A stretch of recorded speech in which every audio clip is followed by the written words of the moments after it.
আসসালামু আলাইকুম ভিউয়ার্স, আজকে চলে আসলাম আলবাহার ফার্মেসির পক্ষ থেকে আপনাদের মাঝে কিছু তথ্য শেয়ার করার জন্য। আজকে একটি অতি জরুরি এবং বিশেষ কাজে ব্যবহৃত, বিশেষ করে শীত আসতেছে, আমাদের বাসায় যারা মুরব্বী আছে এবং ছোট বাচ্চা আছে এবং গর্ভপরিবর্তী মহিলাদের জন্য বিশেষ করে এই জিনিসটি বেশি উপকারী।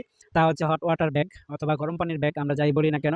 তা আমাদের এখন নিত্যদিনের একটি সামগ্রী হয়ে গেছে, যেহেতু অনেকের ব্যথা এবং মুরব্বীদের জন্য বিশেষ একটি ইলেকট্রিক বৈদ্যুতিক গরম পানির ব্যাগ নিয়ে আজকে আলোচনা করব, যার মধ্যে আমরা একবার যখন পানি প্রবেশ করাবো তারপরে আর পানি খুলতে হবে না এবং এটি অল্প সময়ের মধ্যে রিচার্জ করে ব্যবহার করা যায় এবং এটি সাধারণত বিদ্যুৎ সংযোগের মাধ্যমে মাত্র 5 থেকে 10 মিনিটের মধ্যে তা গরম হয়ে যায় এবং তা ব্যবহার উপযোগী হয়ে যায়। এই বিষয়গুলো আপনাকে দেখাবো।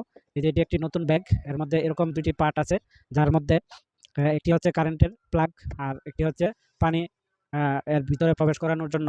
তো প্রথমে আপনারা এই লাইটটি অটোমেটিকভাবে বন্ধ হয়ে যাবে চার্জ হওয়ার ফলে।